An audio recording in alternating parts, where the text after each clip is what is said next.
루마니아 바트라 도르네이의 어느 국경 마을, 한 여성이 TV 속에서 떠나지 못하며 동그란 눈을 뜨고는 연신 경탄해하고 있는데요. 그녀의 눈을 사로잡은 건 다름 아닌 한국이었다고 합니다. 과연 그녀에게 무슨 일이 있던 걸까요? 안녕하세요. 저는 루마니아 바트라 도르네이에 살고 있는 군사학 전공 대학원생 플로리아나 브로데스쿠라고 합니다. 저는 요즘 고민이 많아졌어요. 평소에 저답지 않죠. 제가 꿈꾸는 평범한 일상은 학업에 집중하며 작은 군사학 논문 하나를 완성해가는 조용한 삶이었어요. 저는 루마니아 여군사가 되고 싶었고, 아이들은 셋쯤 낳아 평화롭게 키우며 국가를 지키고, 때로는 나무 아래서 아이들에게 책을 읽어주는 그런 삶을 살고 싶었던 사람이었어요. 하지만 요즘 들어 그 평범함조차도 제겐 사치처럼 느껴지고 있답니다. 그 이야기의 시작은 며칠 전, 한 뉴스 때문이었어요. 제 세상이 평소와는 다른 방향으로 휘청이던 날이었죠. 그날은 특별할 것 없는 평범한 오후였어요. 책상 위에 논문 자료를 펼쳐놓고 문장을 고치던 중이었죠. 지루함에 하품이 나오고 있었는데 그 순간 갑자기 엄마의 다급한 목소리가 거실에서 들려왔습니다. 플로리아나 당장 와봐. 큰일 났어. 순간 무슨 일인지 알 수 없었지만 저는 엄마의 목소리에 심상치 않음을 느끼고는 재빨리 거실로 뛰쳐나갔어요. TV 화면에는 속보, 러시아, 우크라이나 공습 예보라는 빨간 자막이 번쩍이고 있었어요. 앵커는 긴박한 목소리로 상황을 전달하고 있었죠. 이에 따라 러시아의 대규모 공습 가능성에 대한 신뢰할 만한 정보가 입수되었다고 밝혔습니다. 이게 지금 무슨 말이지? 갑자기 세상이 핑 돌더군요. 심장이 쿵 하고 내려앉는 기분이었어요. 뉴스에 보도가 되었다면 사실이 분명했고 이것은 단순한 위협이 아닐 것이라는 생각이 들었죠. 순간 모든 것이 멈춘 듯 했습니다. 거실 전체가 고요했어요. 평소 같으면 아빠는 뉴스를 보면서 농담을 던지거나 정치 이야기를 늘어놨을 텐데 그날은 그런 아빠 역시도 굳은 얼굴로 말씀이 없으셨죠. 엄마는 부엌에서 요리하던 손을 멈춘 채 TV 화면을 뚫어져라 바라보고 있었습니다. 잠시 후 아빠가 입을 열었어요. 이건 그냥 겁주려는 게 아닌 것 같구나. 뉴스에서 보도되었다면 사실일 거고 진짜 위험한 일이 벌어질 수 있다는 거야. 아빠의 목소리가 거실의 정적을 깨며 무겁게 울려 퍼졌습니다. 저는 그 말을 듣는 순간 지금까지 가볍게 넘겼던 불안감들이 한꺼번에 몰려오는 것을 느꼈어요. 플로리아나, 루마니아도 안전하다고 장담할 수 없어. 아빠의 한숨 섞인 말에 저는 더 이상 가만히 있을 수 없었습니다. 즉시 제 방으로 뛰어가 전화를 집어들었어요. 군 복무 중인 오빠 미하우에게 전화를 걸어야 했거든요. 저는 오빠가 전화를 받자마자 다급하게 물어봤어요. 지금 뉴스를 봤는데 러시아가 우크라이나를 전방위로 공습할 거라던데 우리도 정말 위험해질 수 있는 거 아니야? 라고 물었죠. 저희 오빠 미하우는 루마니아의 육군 장병이에요. 듬직하게 늘 절 보면서 루마니아는 세상이 두 쪽 나도 안전한 나라니까 아무 걱정 말고 네 할 일을 하라고 하던 오빠였어요. 그런데 그날의 오빠의 목소리는 뭔가 다르게 느껴졌죠. 오빠는 침착하게 대답하려 애쓰는 듯한 목소리로 말했습니다. 플로리아나, 걱정하지 마. 우리 부대는 이미 경계태세를 강화했어. 나토도 대비하고 있고 훈련도 계속 진행 중이야. 하지만 오빠의 목소리에는 묘한 긴장감이 느껴지고 있었어요. 심지어 평소였으면 우린 지금 아무 일도 없어? 그런 건 다 장난 같은 뉴스야 하고 말해주었을 오빠인데 오늘은 훈련을 하고 있다고 하는 말이 뭔가 섬뜩하게 느껴지고 있었습니다. 오빠는 저를 안심시키려 노력하는 것 같았지만 제가 그 진심을 모를 리가 없었죠. 저는 애써 목소리를 가다듬고 물었습니다. 가장 궁금했던 질문 말이에요. 생각해보세요, 여러분. 여러분이라면 이 상황에 어떤 질문을 하실 것 같으세요? 정말 아무 일도 아니지? 정말 그냥 허황된 뉴스인 거지? 그런 걸 물을 것 같으신가요? 아니요. 막상 그런 뉴스가 들려오자 제가 할 수 있는 질문은 단 한 가지였습니다. 우리가 진짜로 충분히 준비된 건 맞아? 이게 바로 제가 한 질문이었죠. 만약 러시아가 우크라이나를 넘어 우리에게 온다면 우리는 우리 스스로를 지킬 수 있을까? 저는 그게 궁금했어요. 왜냐하면 더 이상 그 어떤 것도 가짜뉴스라고 치부할 수 없었으니까요. 제 질문에 오빠는 잠시 침묵했습니다. 그리고는 짧게 그러나 단호히 말했죠. 나토는 우리와 함께한다. 그러니까 너무 걱정하지 말라고 말이죠. 하지만 그 말을 들은 저는 오히려 가슴이 더 내려앉는 것 같은 기분이었어요. 나토가 우리와 함께한다는 건 정말로 문제가 생길 수 있다는 것으로 들려왔거든요. 한편 밤이 늦도록 뉴스에서는 러시아의 공습 가능성과 과거에 1940년 베사라비아를 점령당했던 역사를 끊임없이 떠들어대고 있었습니다. 아무리 시청률이 급하다지만 그런 건 도대체 누구 좋자고 보여주는 건지요. 불안감만 증폭시키게 말이죠. 화면에 떠오르는 우크라이나 사람들의 대피 장면을 보고 있자니 문득 할아버지가 들려주셨던 이야기가 떠올랐어요. 할아버지는 제2차 세계대전 당시 루마니아의 영토였던 몰도바와 북부 부코비나를 포함하여 루마니아는 러시아의 군사적 압박으로 이를 양보할 수밖에 없었던 이야기를 하셨죠. 우리는 힘이 없었어, 플로리아나. 그래서 당할 수밖에 없었지. 그때 우리에게 강한 군대가 있었다면 아마 달랐을 거야. 라던 말이 맴돌았죠. 그 말이 가슴에 다시 깊게 박히는 것 같은 기분이었습니다. 지금 우리가 처한 상황이 과거와 얼마나 비슷하게 느껴지던지 저는 목 놓아 할아버지를 부르고 답을 알려달라고 소리치고 싶은 마음이었어요. 사실 지금도 러시아가 우크라이나를 사이에 두고 바로 코앞에 있는데 우리는 정말 괜찮은 건지 아직까지 조용함에도 불구하고 저는 문득문득 스스로에게 되묻습니다. 뉴스 화면 속 위협적인 말들이 거실의 공기를 차갑게 만들었던 그날 밤, 그 불안감은 저를 한순간도 놓아주지 않았거든요. 그날 밤 저는 잠을 이루지 못했습니다. 전쟁이라는 단어가 더는 역사책 속의 이야기가 아니라 내일 우리 집 문 앞에서 벌어질지도 모르는 현실처럼 느껴져 도무지 잠이 오질 않았어요. 평범했던 일상이 이렇게나 위태롭게 느껴진 것은 처음이었습니다. 그날 이후로 저는 뉴스를 더욱 열심히 챙겨보게 되었어요. 어쩌면 답을 찾고 싶었던 걸지도 모릅니다. 우리가 처한 위기 속에서 무엇이 우리를 지켜줄 수 있을지 말이에요. 그러던 중 핀란드에서 진행되고 있는 나토의 대규모 훈련 소식을 접하게 되었어요. 그 이름도 강렬한 다이나믹 프론트 25였죠. TV 화면에는 눈 덮인 대지 위로 강력한 포성이 울려 퍼지는 장면이 비치고 있었습니다. 북극권의 혹한 속에서도 움직이는 대포들, 로켓포들이 구릉지를 가로지르며 실사격 훈련을 하는 모습은 정말 인상적이었어요. 하얀 눈이 쌓인 구릉지대, 살을 애는 듯한 북극의 바람 속에서 나토의 포병 부대들이 실사격 훈련을 하고 있는 모습이었죠. 대포가 쏘아 올린 포탄이 공중으로 솟아올랐다가 먼 곳에 정확히 떨어지며 굉음이 울려 퍼지고 로켓포들은 날카로운 탄도로 하늘을 가르며 불빛을 남기고 있었어요. 눈 속에서 포탄이 날아가는 모습은 마치 영화의 한 장면 같아서 제게 그 소리는 마치 러시아를 향해 우리는 준비되어 있다는 메시지를 전하는 것처럼 들리기도 했습니다. 뉴스에서는 전문가의 해석도 이어졌어요. 이번 훈련은 평범한 군사작전 연습이 아닙니다. 우리는 동맹국과 함께 움직이고 있으며 어떤 위협에도 대응할 준비가 되어 있음을 보여주는 상징적인 훈련입니다. 맹렬한 목소리의 그 말을 듣고 나니 저도 조금은 안심이 되는 듯한 기분이었어요. 그래, 나토는 우리와 함께하고 있고 혼자가 아니라는 사실이 새삼 위안이 되었죠. 하지만 훈련 영상을 보며 가장 제 시선을 끈 것은 따로 있었습니다. 바로 한국의 K9 자주포였어요. 혹한의 북극 환경에서도 안정적으로 움직이고 눈 속에서도 빠르게 포문을 조준하며 발사하는 장면은 정말 압도적이었죠. 저 역시도 오빠가 군인이다 보니 이런 것들에 대한 관심이 있었고 군사학 대학생이었다 보니 흥미가 있었는데 한국의 K9 자주포는 그전에 보던 다른 장비들과는 좀 다른 느낌이었습니다. 이 자주포는 눈 속에서도 정확성을 잃지 않으며 영하 30도 이상의 온도에서도 완벽히 작동합니다. 훈련에 참여한 핀란드 군인이 자랑스럽게 설명하는 모습은 K9에 대한 신뢰를 그대로 보여주는 듯 했죠. 저는 그 영상을 보며 처음으로 마음속에 이런 생각이 들었습니다. 우리도 저런 무기를 가질 수 있다면 훨씬 안전해지지 않을까 하는 생각이요. 그 순간 제 머릿속에 떠오른 것은 루마니아 방산의 현실이었습니다. 우리도 나토 회원국으로서 충분히 지원을 받고 있지만 자국의 방어력을 스스로 강화해야 한다는 사실은 변하지 않아요. 자기 나라는 자기가 지켜야 하는 거니까요. 그런데 우리에게 K9 같은 믿음직한 무기가 있었던가 싶은 생각이었죠. 말로만 그저 우리는 강하다, 우리는 무적부대다 한다 해도 K9 같은 무기는 없었던 것 같았거든요. 루마니아 군대의 현실을 생각하니 마음 한구석이 답답해지기 시작했어요. 과거를 떠올리게 만드는 그 무력감이 다시 고개를 들기 시작했죠. 하지만 동시에 희망도 보였습니다.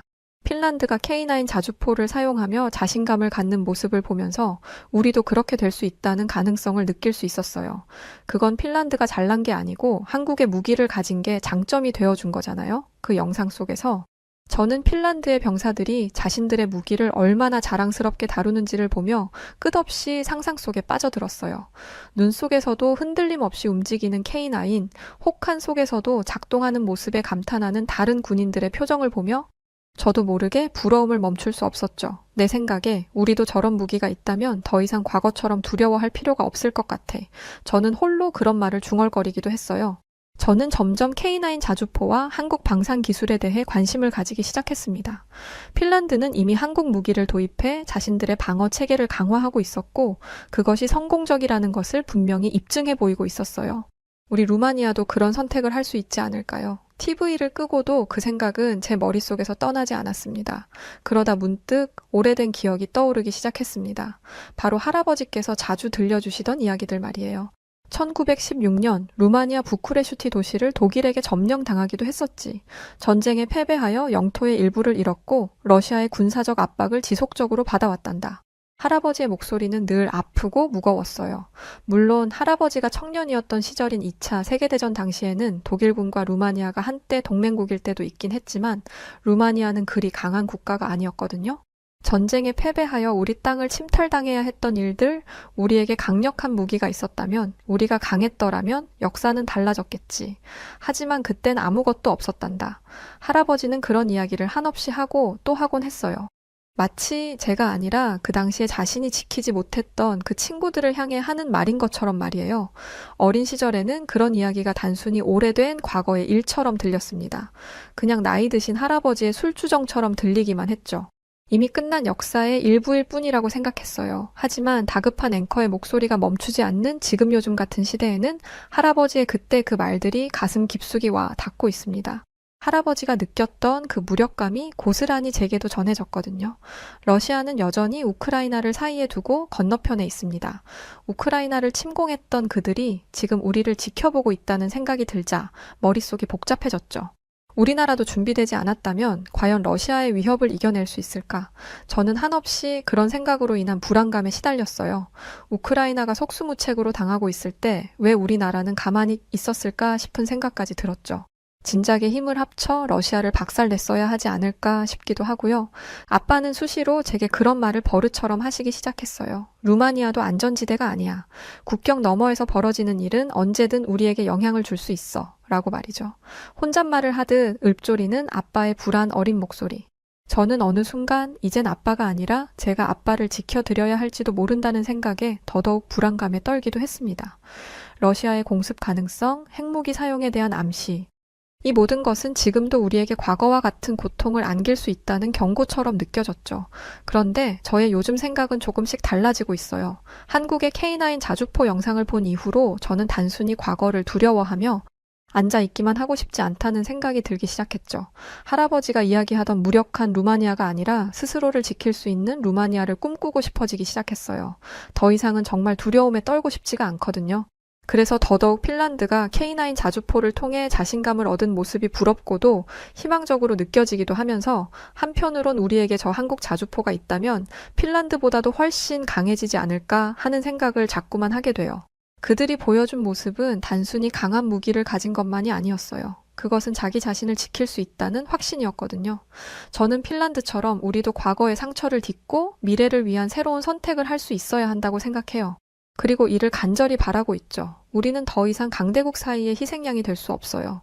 우리 스스로를 지키기 위해 우리를 무력하게 만든 과거를 되풀이하지 않기 위해 이제는 반드시 달라져야 한다는 걸 깨달았죠. 우리 군도 그걸 깨달았는지는 모르겠지만 말이에요. 저는 오빠에게 이런 얘기를 전하기 전에 한 번 더 영상을 확인해야겠다는 생각이 들었어요. 다시 TV 앞에 앉아 핀란드에서 진행 중인 나토 훈련 영상을 보기 시작했죠.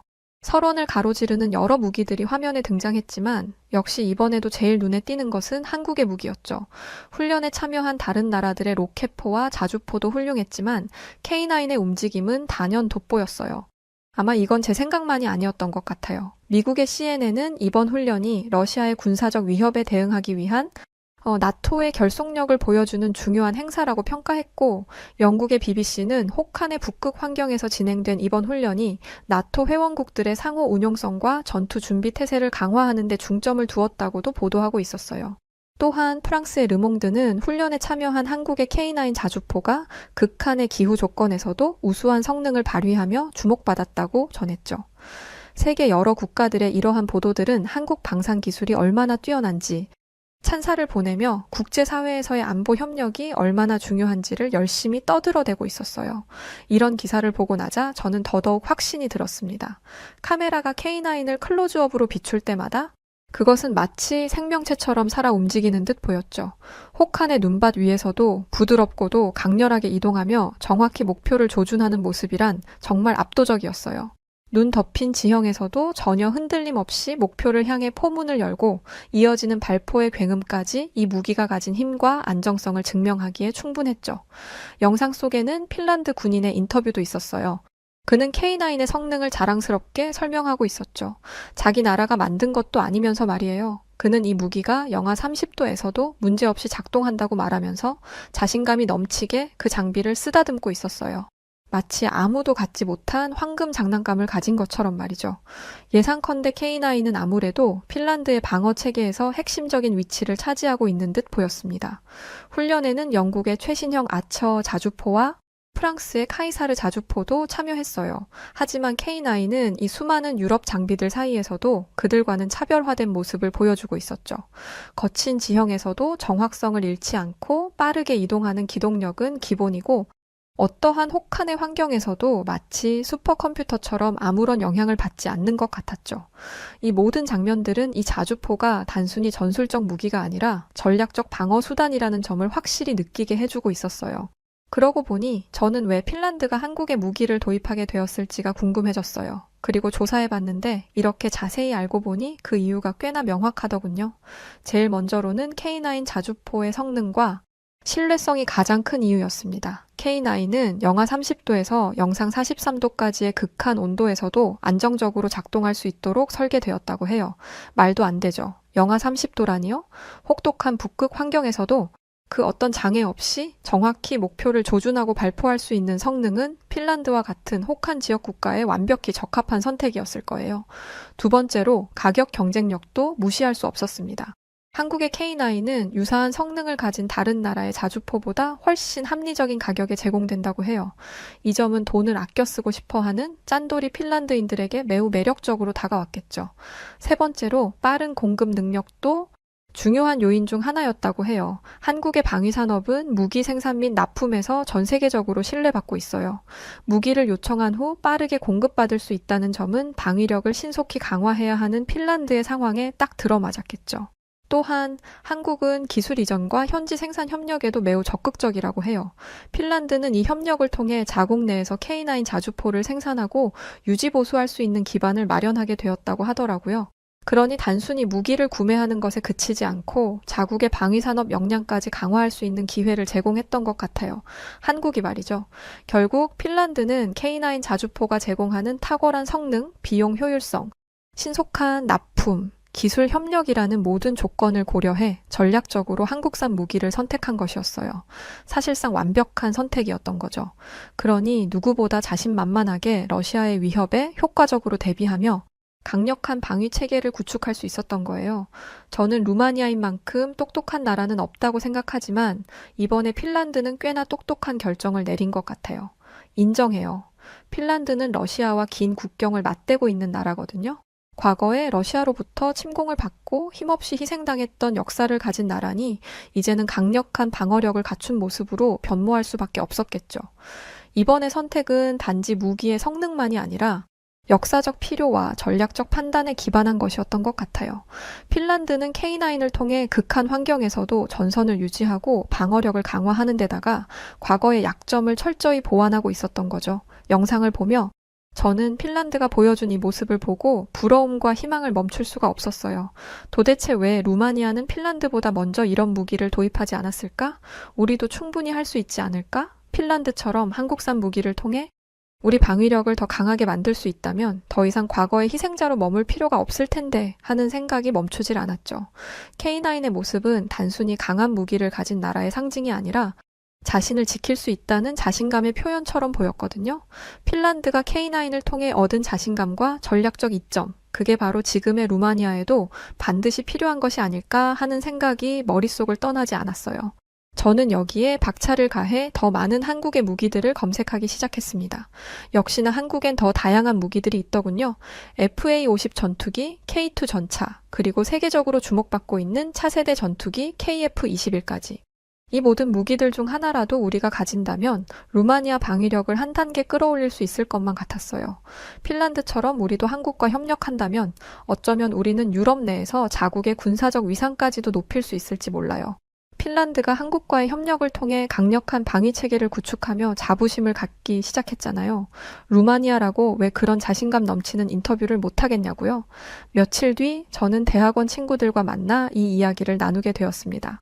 대부분의 친구들도 최근 뉴스를 통해 핀란드 훈련 영상과 K9 자주포에 대해 알고 있었죠. 우리는 그 성능에 대해 감탄하면서도 왜 우리 루마니아는 그런 선택을 하지 못했는지 아쉬워했어요. 한 친구는 K9의 가격 대비 성능이 얼마나 뛰어난지 설명했고, 다른 친구는 한국 무기의 공급 신뢰성에 대해 이야기했죠. 다들 꽤나 밤을 지새며 저처럼 고민을 한 것 같았어요. 한 친구는 진지하게 이런 말을 했죠. 한국은 단순히 무기를 잘 만드는 게 아니라 기술 협력과 현지 생산까지 지원하는 게 한 단계 앞선 나라인 것 같아. 핀란드가 이번엔 해안을 가지고 그 점을 잘 파악하고 선택한 것 같다고 말이죠. 저는 그 말에 깊이 공감했어요. 한국 무기라면 우리도 러시아의 위협 앞에서 더 이상 두려워할 필요가 없을 거라고 덧붙였죠. 우리의 대화는 단순히 한국 무기의 성능을 찬양하는 데 그치지 않았습니다. 과거의 무력감을 극복하고 미래를 준비하는 방법에 대한 논의로 이어졌죠. 과거의 희생자로 남아있기보다는 강력한 방위 체계를 갖춘 나라로 나아가야 한다는 결론에 모두가 동의하고 있었어요. 어찌됐든 우리는 피 끓는 청춘이니까요. 그날 저녁 집으로 돌아오며 저는 우리 루마니아도 아직 늦지 않았다는 생각을 품기 시작했습니다. 한국에 적극적으로 협력을 요청하면 강해질 수 있으리라는 생각을 하게 되었죠. 저는 점점 확신이 들었습니다. 루마니아도 단순히 나토의 지원에만 의존할 수는 없다는 것을요. 물론 나토는 강력한 동맹이고 우리를 지켜주는 중요한 방어막이에요. 하지만 우리는 스스로를 지킬 힘도 키워야 하죠. 어찌됐든 도널드 트럼프도 그랬잖아요. 나토가 방위비를 너무 많이 쓴다고요. 대놓고 우릴 도와주지 않겠다고 말했잖아요. 그게 어디까지 진심인지는 모르지만요. 아무튼 우리나라의 역사, 그리고 지금 직면한 위협을 생각할 때 더 강한 방위 체계를 구축하는 것은 선택이 아니라 필수라는 생각이 들었어요. K9 자주포뿐만 아니라 FA-50 전투기와 K2 전차 같은 무기들이 모두 우리의 방위 체계 강화에 기여할 수 있을 거라는 생각이 들었죠. 히어로 영화의 한 군단처럼 그 한국 무기들만 쫙 가지고 있다면 두려울 게 없을 거라는 상상도 했어요. 핀란드처럼 한국과 협력한다면 우리는 단순히 무기를 넘어 방위 산업 전반의 혁신을 가져올 수도 있을 거라는 확신이 들었어요. 만약 그렇게 된다면 루마니아는 군사력 증강뿐만 아니라 국가 안보를 위한 새로운 기반을 마련하게 될 것이라고 전 믿어 의심치 않아요. 결국 저는 더 이상 고민만 할 수는 없다고 느꼈습니다. 빠른 시일 내에 오빠 미하오를 만나기 위해 방문할 계획을 세웠죠. 오빠는 군 복무로 바쁘지만 지금 이 주제는 더 이상 기다릴 수 없는 주제라고 생각해요. 저는 군인 오빠를 두었으니 더더욱 오빠와 많은 이야기를 나눠야 하는 의무가 있다고 생각하고요. 혹시 아나요? 언젠가 위인전에 저와 오빠 미하우의 이야기가 실리게 될지요. 오빠는 항상 저를 현실적으로 바라보게 해주는 사람이었고 저는 오빠의 생각을 듣는 것이 필요하다고 생각했어요. 계획을 세우면서 저는 스스로에게 다짐했습니다. 우리 모두가 나라를 지키기 위해 무언가를 해야 한다고 말이죠. 단순히 불안에 떨며 뉴스만 바라보는 것이 아니라 우리가 어떤 선택을 하고 어떤 방향으로 나아가야 하는지에 대해 진지하게 생각하고 행동으로 옮겨야 한다는 결심이 들었어요. 오빠를 방문하기 위한 약속을 잡고 저는 이제 그 날만을 기다렸습니다. 여전히 저는 침대에 누워 핀란드 훈련 영상 속 K9 자주포가 설원을 가로지르던 장면을 떠올리곤 했거든요. 그런데 그러던 어느 날 저는 오빠를 만나기 위해 했던 계획을 접어야 했었어요. 이유는 정말 세상에서 태어나 이렇게 기뻤던 적이 없을 만큼 황홀한 이유였죠. 바로 저희 루마니아가 한국의 K9 자주포를 도입하기로 최종 결정했다는 소식을 들었기 때문이었어요. 그동안 핀란드를 보면서 이번 결정이 얼마나 중요한 의미를 가지는지 잘 알고 있기에 더욱 가슴이 벅차올랐어요. 50내문의 K9 자주포와 36대의 K10 탄약 운반 장갑차의 도입은 단순한 숫자 이상의 의미가 있었어요. 우리 루마니아의 최근 7년간 무기 도입 사업 중 최대 규모인 1조 3천억이라는 계약 규모도 놀랍지만 더욱 중요한 것은 이것이 우리 군의 현대화와 방위력 강화에 큰 전환점이 될 것이라는 점이었죠. 한국의 K9 자주포를 우리 루마니아에서 들여오게 되어 한국과의 군사 협력이 더욱 돈독해질 것 같아 기대되었죠. 호주와 이집트, 인도, 노르웨이, 에스토니아, 튀르키예, 폴란드, 그리고 핀란드에 이어서 9번째로 K9을 도입한 국가가 되었다는 사실에 한국의 K9 자주포가 정말 세계에서 알아주는 무기였구나 싶었습니다. 지금 저에게 한국의 무기는 단순히 무기가 아니라 스스로를 지킬 수 있는 힘의 상징과도 같아요. 러시아는 전쟁범이에요. 우리는 그 안에서 살아남기만을 기도하고 있죠. 만약 우크라이나가 러시아에게 점령당해버리거나 패배하게 되면 바로 한 걸음 앞이 저희 루마니아니까요. 하지만 한국과 이렇게 협력했다는 소식을 듣고 나니까 무척이나 안심되는 건 진심입니다. 한번 생각해보면 쉽게 답이 나와요. 만약 한국이라는 나라가 없었다면, 그래서 한국의 K9 자주포를 비롯한 한국의 K2 전차와 같은 한국의 방위 산업이 존재하지 않았었다면 과연 현실은 어땠을까? 이뿐이겠나요? 만약 한국이 없었다면 지금 전 세계를 휘어잡고 있는 한국의 무기 시스템 말고도 한국의 K-팝, 드라마, 음식 문화 이런 게 다 없었을 거라는 건데 상상이나 되나요? 한국이 왜 인정받는지 이해가 되는 대목이죠. 여하튼 저는 우리 루마니아의 국방력이 이번 한국과의 협력으로 한층 더 강화될 것이라고 믿어요. 저도 더 열심히 공부하고 배워서 이러한 발전에 기여할 수 있는 사람이 되고 싶어요. 앞으로도 루마니아와 한국의 군사 협력이 더욱 발전했으면 좋겠습니다. 미국 로스앤젤레스의 작은 미용실, 아시아인들로 보이는 사람들로 인해 마음고생을 하고 있다는 미국인 여성. 그녀는 자신이 존경하던 분에게 도움을 요청했고 그 이후 정말 뜻밖의 일들이 벌어지기 시작했다는데요. 과연 무슨 일이 있던 걸까요? 안녕하세요. 저는 미국 로스앤젤레스에서 미용업을 하고 있는 라일라 제인 브룩스라고 합니다. 미용업만 벌써 어느덧 14년 차가 넘어가고 있는데요. 이런 저의 삶 깊숙이에 한국인 두 분이 자리하고 있습니다. 바로 제가 미용일을 시작하며 처음 만났던 한국인 김주희 원장님과 원장님을 통해 만나게 되었던 이혜원이라는 여성이죠. 아니, 이제 혜원이는 친구라고 보는 게 맞을 거고 주희 원장님은 저의 롤 모델로 가슴 깊은 곳에 항상 함께 하고 계시는 분입니다. 사실 저의 어린 시절은 풍족하지 못했어요. 잘 나가는 미용실까지 운영하고 있는 사람이 풍족하지 못했다니 무슨 소리냐고 하실 수 있겠지만 나름 저는 최선을 다해 살아왔고 이 자리까지 올 수 있었어요. 실제로 어린 시절부터 미용에 관심이 많았지만 집안 형편상 전문적인 교육을 받기가 쉽지 않았습니다. 저희 부모님은 맞벌이를 하셨지만 세 남매의 생활비를 감당하기에도 빠듯했거든요.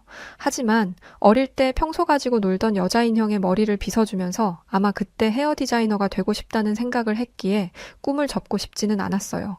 그러나 현실은 좀 달랐죠. 미국에서 미용 교육을 받으려면 정말 많은 돈이 필요하거든요.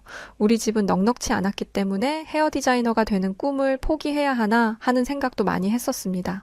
그래서 대학은 생각하지도 않고 고등학교를 졸업하자마자 미용실에서 청소부로 일을 시작했어요. 매일 아침 일찍 출근해서 바닥을 쓸고 닦고 수건을 빨고 머리카락을 치우는 일을 했죠. 그러면서도 미용사들의 일하는 모습을 유심히 지켜보며 배우려 노력했어요. 물론 처음에는 정말 힘들었습니다. 하지만 저는 매일 밤 일이 끝나고 집에 가서 가발을 씌워놓고 연습했죠. 왜냐면 제가 다니던 미용실에서 제가 머리를 만질 수 있는 일은 없었으니까요. 값싼 가발을 구해서 계속 연습하고 또 연습했죠. 제가 다니던 미용실은 한국인분이 운영하시는 미용실이었어요. 원장님이 김주희라는 한국분이셨는데 굉장히 착하시고 직원들을 따뜻하게 대해주셨던 분이에요. 그래서인지 한국인 손님들이 매우 많았고 주희 원장님은 늘 손님분들과 소통하시면서 화기애애한 분위기를 만드셨죠. 한국인 손님분들도 미용을 하러 오실 때 플라스틱 박스에 김치라는 한국 음식을 담아서 오시는 경우도 있었는데 제가 있었던 로스앤젤레스에서는 보기 드문 풍경들이었죠. 그리고 어느 날이었어요. 점심을 일부러 안 먹고 열심히 벌어서 샀던 가발을 들고 매장 안쪽에서 미용 연습을 하고 있었는데 주희 원장님에게 그 모습을 들키고 말았던 적이 있어요. 라일라, 여기서 뭐 하고 있니? 저는 너무 놀라서 아무 말도 못하고 혼날 것이라는 불안감만 가지고 있었습니다. 그런데 주희 원장님은 저에게 다가와 이쪽은 이렇게 다듬고 저쪽은 이렇게 다듬고 하는 거라며 저에게 손수 방법을 알려주셨어요. 순간 눈물이 날 것만 같았습니다. 주희 원장님은 저의 마음을 아는지 제 어깨에 손을 올리고서는 웃으시며 이렇게 말씀하셨어요. 연습도 좋고 배움도 좋은데 밥은 먹고 해야지. 점심 안 먹었지? 얼른 밥 먹고 오자. 이후 저는 저희 열정을 알아봐 주신 주희 원장님의 따뜻한 배려에 조금씩 실전에서 헤어 기술을 배울 수 있었습니다. 그렇게 많은 미용 기술을 배우면서 돈도 열심히 조금씩 모았습니다. 그런데 어느 날 주희 원장님께서 뜻밖의 이야기를 해주셨죠. 바로 자신이 이제 한국으로 건너가야 한다는 것이었습니다. 이제 자신은 나이도 있고 남은 삶은 원장님의 조국인 한국에서 보내고 싶다는 이유에서였어요. 그러면서 저에게 이런 제안을 하셨습니다. 라일라, 너가 벌써 일한 지도 정말 오래된 것 같네? 난 여기서의 삶을 정리하고 다시 한국으로 돌아가려고 해. 혹시 라일라, 네가 이 미용실을 운영해 볼 수 있겠니? 저는 원장님의 제안에 너무 당황스러웠습니다. 제가 미용실 원장이 된다는 생각은 해본 적이 없거든요. 아직 나이가 많지 않았고 원장님만큼의 역량도 부족하다고 생각했기 때문이었어요. 주희 원장님, 저는 아직 좀 부족하지 않을까요? 원장님이 안 계신 이곳을 제가 어떻게 운영할 수 있겠어요? 저는 자신 없어요, 원장님. 이때 그 제안을 거절했던 건 저의 가장 큰 실수였습니다. 원장님은 끝내 거절하는 저에게 강요하지 않으시고 얼마 뒤 한국으로 가셨죠. 제가 다니던 미용실은 폐업했고 저는 다른 곳으로 취직을 하려고 했습니다. 그런데 마땅히 제가 있었던 곳에 갈 만한 곳이 없더군요. 그때 원장님의 제안을 받을 걸 그랬나 싶은 생각이 한번 들었죠. 왜냐하면 저는 취직을 결국 포기하고 제가 지내던 로스앤젤레스에 작은 미용실을 차렸으니 말이죠. 이렇게 될 줄 알았다면 주희 원장님이 운영하라면서 제안했던 미용실을 그냥 받았을 텐데 말입니다. 결국 저는 태어나 처음 저의 미용실을 열 수 있었습니다. 처음에는 작은 규모였지만 그동안 한국인 분들의 얼굴형에 맞는 헤어스타일을 몇 년간 해왔기에 나름 첫 장사치고는 제법 사람들이 많이 찾아주셨어요. 그런데 문제가 하나 있었죠. 바로 제가 미용실을 차린 곳 주변이 바로 중국인들이 많이 지내는 차이나타운이라는 것이었습니다. 당시에는 그게 무슨 문제인가 싶었어요. 같은 아시아인들이고 한국인이나 중국인이나 외형도 비슷한데 내가 해왔던 대로만 하면 괜찮을 거라고 생각했고 이 생각은 적중했습니다. 저의 미용실을 찾았던 중국인 손님들은 너무 만족해하셨고 좋아하셨거든요. 그 후로 아시아 국적의 손님들이 계속해서 늘어났죠. 이대로만 간다면 분명 큰 돈을 벌게 될 거라고 생각했습니다. 그래서 저는 퇴근해서도 지속적으로 아시아인들의 모발 특성과 얼굴형을 연구하기 시작했고 그들에게 맞는 독특한 커팅 기술을 개발했죠. 특히 둥근 얼굴형의 아시아인들을 위한 레이어드 커트는 정말 인기가 많았거든요. 미국에 사는 아시아인들이 늘어나면서 수요도 계속 늘어났고 각 나라별로 선호하는 스타일이 조금씩 달랐기에 그 부분도 계속 공부해가면서 실력을 키워나갔습니다. 그렇게 저의 삶은 완벽한 거라고 생각했어요. 너무 평화로운 날들의 연속이었으니까요. 그런데 정말 상상해보지도 못했던 일들이 갑자기 어느 순간부터 벌어지기 시작했습니다. 평소와 다르지 않았던 어느 날이었는데요. 중국인 손님 한 분이 물품 보관함에 넣어둔 자신의 명품 가방이 없어졌다며 저희 미용실에 항의를 하기 시작한 것이죠. 중국인 손님이 고래고래 소리를 지르면서 이렇게 소리치고 있었습니다. 내 가방이 없어졌잖아. 당장 물어내. 아니면 너희가 혹시 훔친 거 아냐? 라며 매장 안에서 난리를 피웠습니다. 저희는 물품 보관함 사용 전에 값비싼 물건은 꼭 미리 말씀해달라고 안내를 하는데 말이죠.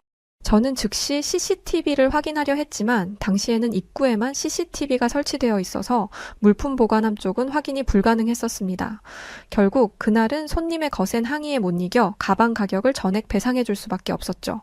그런데 이건 고작 시작에 불과했다는 것을 그때는 몰랐습니다. 그 일이 있고 나서 얼마 지나지 않아 이번에는 진열장에 있던 고가의 헤어 제품들이 하나둘씩 없어지기 시작했어요.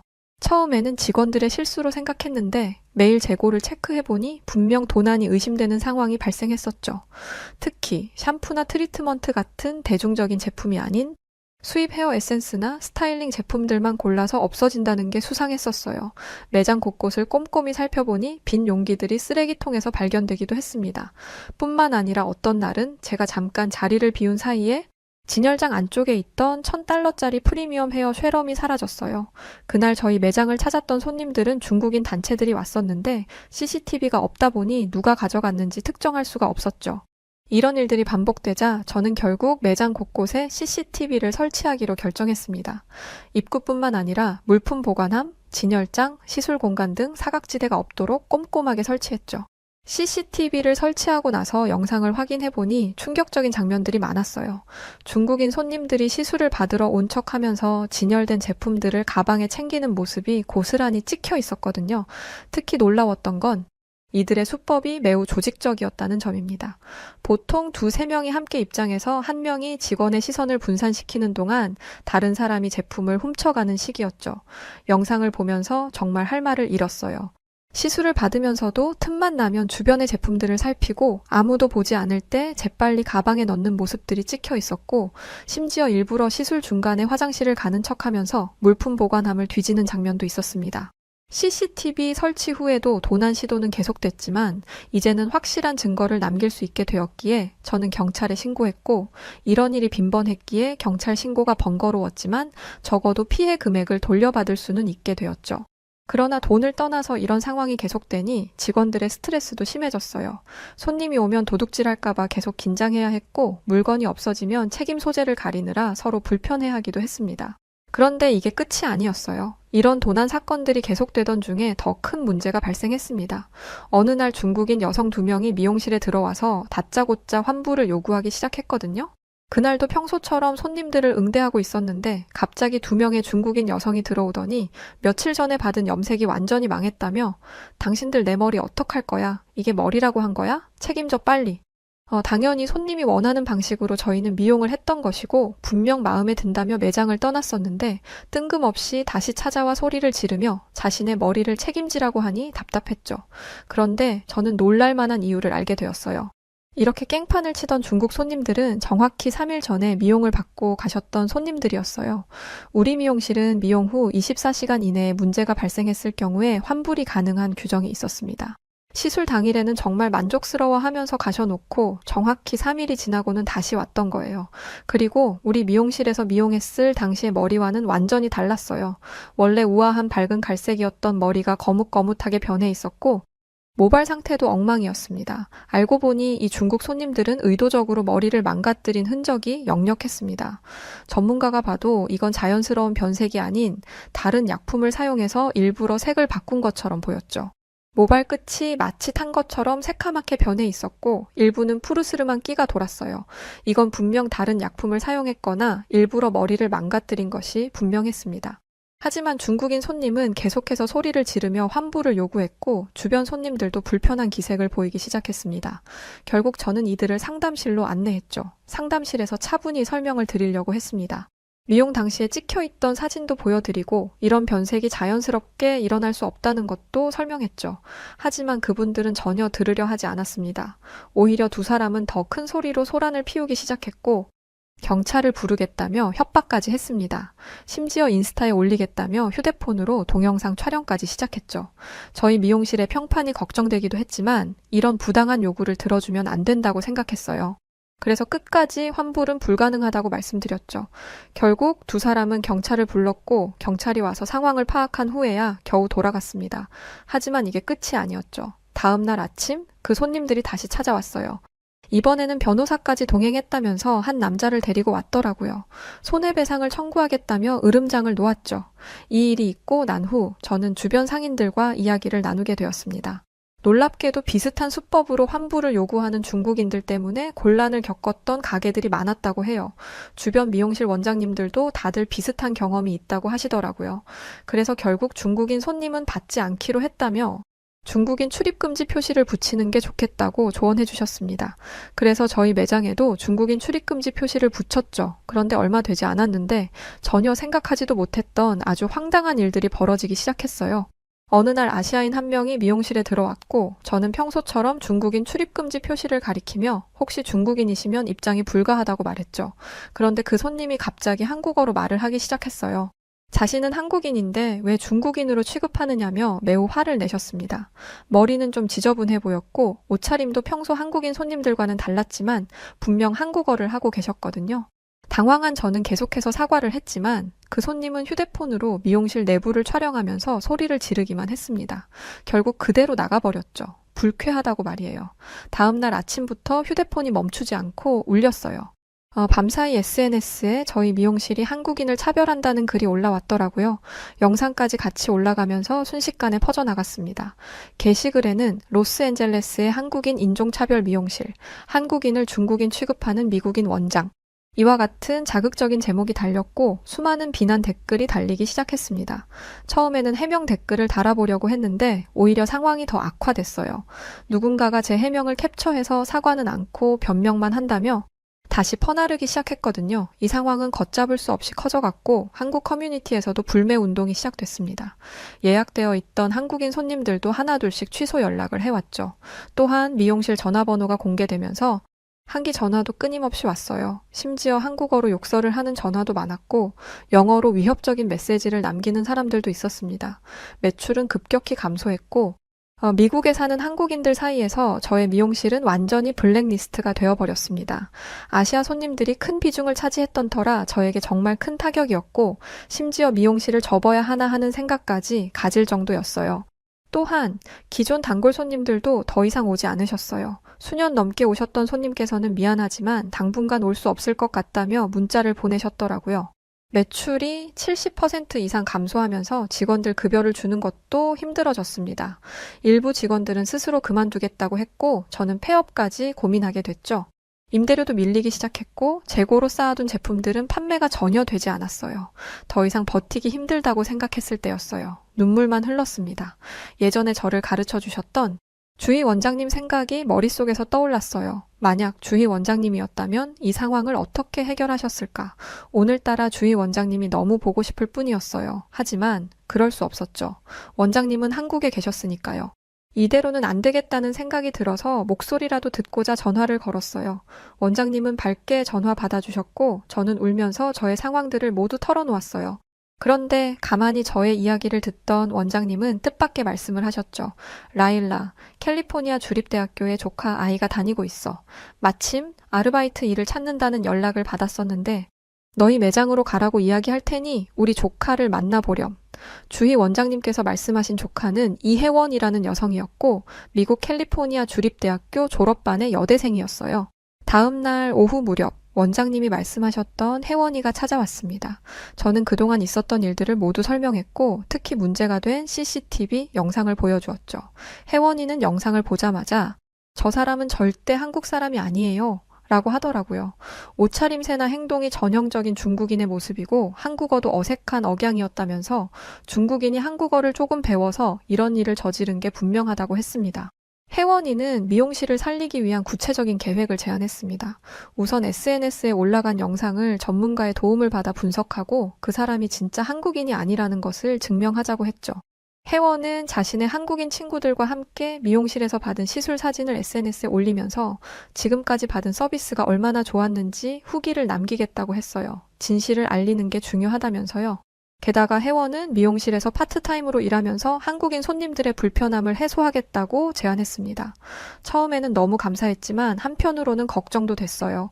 지금 미용실 상황이 좋지 않아서 많은 급여를 줄 수 없었거든요. 그런데 혜원은 오히려 제가 이 일을 해결하고 싶어요. 라며 적극적으로 나서주었죠. 정말 너무 감사한 일이었어요. 내가 평소 존경하던 주희 원장님의 조카구나 싶었죠. 혜원은 먼저 CCTV 영상을 가지고 해명 게시글을 작성했고 한인 커뮤니티에도 진실을 알리기 시작했습니다. 동시에 혜원의 친구들이 올린 미용실 이용 후기도 하나둘씩 퍼지기 시작했죠. 혜원의 노력 덕분에 조금씩 상황이 진정되기 시작했어요. 특히 한국인 커뮤니티에서 이건 중국인들의 악의적인 장난이다라는 의견이 나오기 시작했죠. 혜원은 여기서 그치지 않고 미용실의 서비스 품질을 높이기 위한 제안도 했습니다. 한국인 손님들이 선호하는 스타일과 서비스 방식을 자세히 설명해 주었죠. 혜원은 미용실 운영 전반에 대한 혁신적인 아이디어를 제안했습니다. 매장의 모든 시스템을 한국식으로 바꿔가기 시작했어요. 우선 매장 디스플레이부터 손보기 시작했죠. 혜원이 매장을 둘러보더니 너무 어둡고 답답해 보인다며 조명이 노란빛이라 헤어 컬러가 제대로 안 보이고 거울 위치도 잘못되어서 손님들이 불편해한다는 거였죠. 즉시 매장 내부 인테리어 변경 작업이 시작됐습니다. 조명을 자연광과 가까운 LED로 교체하고 거울 위치도 재배치했습니다. 특히 시술 의자 주변 조명은 헤어 컬러가 가장 잘 보이는 각도로 설치했죠. 기존에 있던 대형 거울도 모두 새 것으로 교체했어요. 혜원의 말로는 요즘 젊은 손님들이 시술 중간중간 사진을 찍는 걸 좋아하는데 기존 거울은 사진 찍기에 적합하지 않다고 하더라고요. 시술 공간도 재배치했습니다. 기존에는 의자들이 다닥다닥 붙어 있어서 손님들이 불편해했는데 적당한 간격을 두어 프라이버시를 보장했죠. 대기 공간도 완전히 바꿨죠. 딱딱한 의자들을 편안한 소파로 교체하고 한국 잡지와 태블릿 PC도 비치했습니다. 음료 서비스도 에스프레소 머신을 들여와 고급화했어요. 이 모든 비용을 한국에 계신 원장님이 지원해 주셨어요. 한국인들은 시술 시간이 길어도 편하게 기다릴 수 있는 환경을 중요하게 생각해요. 실제로 한국 스타일 매장처럼 대기하는 공간을 바꾸고 나서 손님들의 만족도가 훨씬 높아졌습니다. 헤어스타일 샘플도 새로 제작했죠. 기존에는 서양인 모델 위주였는데 아시아인 모델의 다양한 스타일 사진을 추가했어요. 특히 한국의 최신 트렌드를 반영한 스타일들을 많이 넣었습니다. 혜원이 한국의 유명 미용실 스타일북을 보여주면서 이런 식으로 만들면 좋겠다고 제안해서 실제로 새로운 스타일북을 만들었고, 스타일북을 보고 손님들이 미용을 결정하는 게 거의 일반화될 정도로 인기를 끌었습니다. 무엇보다 우리 미국에서는 보기 힘들었던 예약 시스템도 개선했어요. 기존에는 전화 예약만 가능했는데 사전에 미리 온라인 예약을 통해 간편하게 할 수 있도록 도입했는데, 이 또한 한국이 가진 예약 시스템이라고 했습니다. 한국의 뷰티 산업이 전 세계적으로 엄청난 인기를 끌고 있다는 것이 정말 거짓이 아닌 사실이구나라는 것을 저는 혜원을 통해 직접 경험했어요. 혜원의 손을 거친 미용실은 거침없이 바뀌어갔어요. 손님은 입소문을 타고 점점 늘어나기 시작했고, 한 번은 주희 원장님께서 저희 미용실에 방문하셔서 직원 교육도 실시했습니다. 주희 원장님을 보자마자 달려가 안기곤 얼마나 울었는지 몰라요. 그런데 주희 원장님은 제 마음을 이해하는 듯 저를 달래며 고생했어, 라일라. 이제 걱정할 필요 없단다. 이제 다 괜찮을 거야. 주희 원장님은 미국에 계시는 동안 저희 직원들에게 직접 손님들이 선호하는 서비스 방식을 상세히 설명해 주었고, 기본적인 한국어 인사말은 물론 미용실에서 기본적으로 갖추어야 하는 예절과 태도를 가르쳐 주셨어요.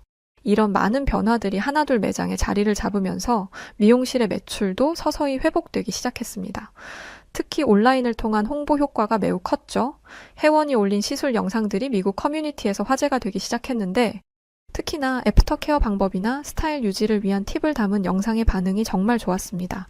주말에는 말할 필요도 없이 예약이 금세 꽉 찰 정도로 손님이 많아졌고, 특히 혜원이 다니던 캘리포니아 주립대 학생들 사이에서 입소문이 나면서 이제는 미국인과 아시아인뿐만 아니라 대학을 다니던 각지의 유학생들이 많이 찾아왔습니다. 저희 매장 주변에 있던 다른 가게들에서도 저희 매장에 사람들이 붐비는 모습을 보고 놀라워하셨어요. 라일라? 아니, 문제들이 모두 해결된 거야? 어떻게 그렇게 빨리 매장을 수습할 수 있었던 거야? 길을 지나다 우연히 주변 가게들 사장님들을 만나면 항상 묻는 질문과 인사였습니다. 사실 제가 한 건 아무것도 없었는데요. 제가 존경하는 한국인 주희 원장님과 내 절친이 된 혜원이 덕분이었으니까요.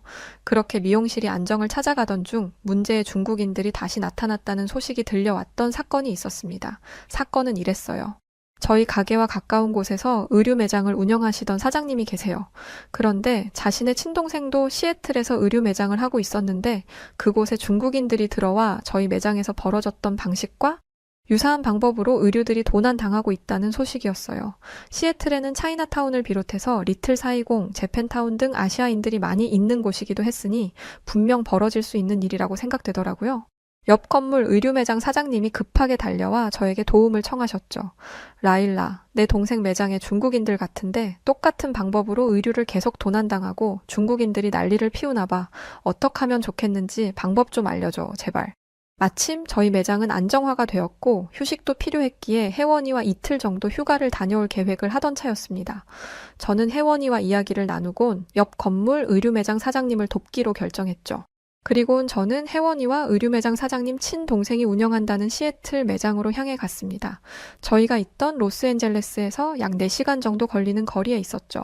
그런데 그곳에 도착하자마자 익숙한 얼굴의 중국인이 한국어로 소리를 지르며 난동을 부리고 있었어요. 네, 맞습니다. 바로 저희 매장에서 자신은 한국인이라며 한국말을 했던 중국인 손님이었죠. 그 사람을 보자마자 혜원이도 바로 알아보더라고요. 그 중국인은 자신이 한국인이라며 차별당했다고 저희 미용실에서 했던 것과 똑같이 소리치고 있었습니다. 혜원이는 침착하게 상황을 지켜봤죠. 그리고 적절한 타이밍에 그 중국인에게 다가갔습니다. 그리고 한국어로 대화를 시작했죠. 죄송하지만 혹시 한국분이신가요? 부산 사투리를 한번 해줘 보실 수 있으세요? 그러자 그 중국인은 혜원의 말에 당황했는지 이러지도 저러지도 못하곤 안절부절하고 있었어요. 그러나 혜원이는 이에 그치지 않고 특정 한국어 문장을 말해달라고 요청했죠. 한국인이라면 누구나 쉽게 발음할 수 있는 문장이었지만 한국어가 서툰 외국인들에게 어려운 문장이었습니다. 그 중국인은 혜원이를 피해 뒷걸음질치며 아니 뭐라는 거야? 난 한국인이 맞다고. 보고도 몰라? 혜원이가 강한 눈빛을 하고 그에게 계속해서 캐묻자 그 중국인은 이 버러지 같은 한국인들 아주 꼴사나워 죽겠네 라고 소리치더니 결국 도망치듯 자리를 피했습니다. 혜원이는 즉시 현장에 있던 사람들에게 이 사람의 정체와 수법에 대해 설명했어요. 이전 사건의 CCTV 영상도 보여주면서 이것이 계획적인 범행이라는 것을 알렸죠. 다행히 현장에 있던 분들이 회원의 설명을 이해해 주셨어요. 오히려 이런 사기꾼 때문에 무고한 사업자들이 피해를 본다며 분노하시더라고요. 이 사건은 곧 현지 경찰에도 신고되었습니다. 저희 미용실 사건을 포함해 이미 여러 건의 유사 사례가 있다는 것이 밝혀졌죠. 경찰 조사 결과 이 사람은 관광객을 가장한 전문 사기꾼이었어요. 아시아인들이 많이 거주하는 지역에서 비슷한 수법으로 피해를 준 전과도 있었다고 합니다. 결국 그 중국인들은 그 이후로 그 어디서도 볼 수 없었고 사건은 그렇게 마무리되었죠. 이 사건이 마무리되면서 제 친구 혜원이도 곧 대학 졸업을 앞두고 있었습니다. 이 말은 혜원이가 졸업 후 미용실에서의 아르바이트도 정리되며 한국으로 돌아간다는 것을 암시하고 있었죠. 저는 혜원이에게 정말 큰 도움을 받았기 때문에 마지막 월급은 특별히 챙겨주고 싶었어요. 보너스도 넉넉히 준비했죠. 하지만 혜원의 반응은 제 예상과 전혀 달랐습니다. 혜원이는 오히려 평소보다 많은 급여를 받는 것을 한사코 거절했습니다. 그리고 믿기 힘든 모습을 보여주기 시작했죠. 혜원이는 그동안 받은 월급을 자신의 기본 생활비 이외의 모든 돈들을 차곡차곡 모아두고 있었다는 것이었어요. 아마 미국인 아르바이트생이었다면 월급을 받는 족족 쓰기에 바빴을 겁니다. 하지만 혜원이는 그러지 않았던 거죠. 오히려 저에게 이런 제안을 했습니다. 라일라, 네가 준비해준 보너스 너무 감사해. 그런데 나는 마음으로도 충분하고 차라리 이 돈으로 의미 있는 일을 하고 싶어. 내가 모아둔 돈도 같이 말이야. 혜원이 제안한 것은 로스앤젤레스에 있는 한인병원에 기부를 하는 거였어요. 특히 의료보험이 없는 한인들을 위한 진료비 지원에 써달라고 하더라고요. 이런 생각을 하는 혜원이가 정말 대단하게 보이던 것도 잠시. 알고 보니 혜원은 주말마다 그 병원에서 통역 봉사를 하고 있었습니다. 의료보험이 없어서 제때 치료를 받지 못하는 한인들이 많다는 걸 직접 보고 느꼈다고 해요. 혜원은 열심히 모았던 월급의 일부와 제게 받은 보너스까지 모두 챙겨 전액을 한인병원에 기부하기로 했습니다. 그 모습을 보는데 저도 가만히 있을 수가 없었죠. 저도 한국인 주희 원장님과 내 친구 혜원의 도움을 받아 이렇게 잘 살아오고 있었으니 저에게 한국인 분들이란 고마움의 대상이었으니까요. 저도 여기에 동참해서 추가 금액을 기부하기로 했죠. 병원 원장님께서 직접 감사 인사를 하러 오셨어요. 혜원이 평소에도 헌신적으로 봉사활동을 하고 있다는 말씀도 해주셨죠. 나중에 알고 보니 혜원은 학교 공부와 미용실 아르바이트 외에도 여러 봉사활동을 하고 있었어요. 노인복지관에서 한국어를 가르치기도 하고 이민자 지원센터에서 통역도 했다고 하더라고요. 정말 대단하지 않나요? 진짜 존경스러웠습니다. 혜원의 마지막 근무일이 다가오면서 직원들도 특별한 송별회를 준비했습니다. 혜원 덕분에 미용실이 위기를 극복할 수 있었다며 감사의 마음을 전했죠. 그리고 저희는 혜원에게 선물을 준비했었는데 혜원이는 선물을 듣고 깜짝 놀라며 연신 고맙다며 인사해줬어요. 저희가 혜원을 위해 준비한 선물은 매달 저희 미용실의 수익 일부를 병원에 기부하기로 했던 것이었어요. 혜원이 보여준 나눔의 정신을 이어가고 싶었거든요. 이 말을 들었던 혜원이는 그 어떤 선물보다 값지다며 기뻐해줬던 거죠. 혜원이가 한국으로 떠나던 날 얼마나 울었는지 모릅니다. 그럴 수밖에요. 혜원이는 저의 둘도 없는 소중한 친구니까요. 혜원이가 떠난 후에도 미용실은 그녀가 만들어 놓은 시스템을 그대로 유지했습니다. 그리고 약속한 선물은 매달 기부하며 지내고 있죠. 이에 더해서 주에 하루 장사를 접고 복지관의 직원들과 가서 한인 노인분들의 미용도 해드리고 있답니다. 저희의 이런 행보에 지역 사회에도 알려져 더 많은 손님이 찾아오게 되었습니다. 특히 한인 커뮤니티에서는 착한 미용실로 소문이 나면서 단골이 크게 늘었죠. 저에게 한국인 주희 원장님과 혜원은 단순히 미용실을 위기에서 구해준 것이 아니라 저에게 새로운 삶의 방향을 제시해줬어요. 이제 저희 미용실은 단순히 돈을 버는 곳이 아닌 지역사회에 도움이 되는 곳으로 자리매김하고 있는데 지금 저는 세상 그 누구보다 행복한 하루하루를 뜻깊게 보내고 있답니다. 과연 그 어릴 적 내가 주희 원장님을 만나지 못했더라면, 저의 소중한 혜원이를 만나지 못했더라면 저의 삶은 어떠했을까요? 오늘따라 원장님과 혜원이가 많이 보고 싶은 오늘입니다. 한국인 여러분들 보잘것없던 저의 이야기를 들어주셔서 할랑이는 바람이 옷깃을 스치는 스페인 마드리드의 어느 커피 전문점. 여러 명의 스페인 여성들이 한국과 중국을 언급하며 실갱이를 벌이고 있는데요. 대체 왜 이 스페인 여성들은 아시아 국가인 한국과 중국을 언급하며 대립하고 있던 것일까요? 그럼 오늘 사연 시작합니다. 안녕하세요. 저는 스페인 마드리드에 살고 있는 카르멘 로드리게스라고 합니다. 제가 살고 있는 마드리드는 유럽에서 가장 큰 도시 중 하나로 다양한 역사와 문화적 유산을 자랑합니다. 한 가지 특징이 있다면 마드리드는 또한 공원과 정원으로 가득 찬 아름다운 도시입니다. 가장 유명한 공원 중 하나는 레티로 공원으로 호수, 정원, 조각품, 그리고 많은 활동을 즐길 수 있습니다. 이곳은 마드리드 시민들과 관광객들이 휴식을 취하고 자연을 즐기는 장소입니다. 한적하고 자연과 가까운 곳에서 살다 보니까 제 취미는 등산, 트레킹이 되었습니다. 저는 여성들로만 이루어진 등산 동호회에 소속되어 있어요. 좀 특이하죠? 동호회가 만들어진 기간만큼 인원도 많아서 저희 지역에서는 알만한 사람은 다 안답니다. 장점이라면 아무래도 여자들끼리만 있다 보니 오로지 등산에만 집중할 수 있다는 점이 이색 포인트죠.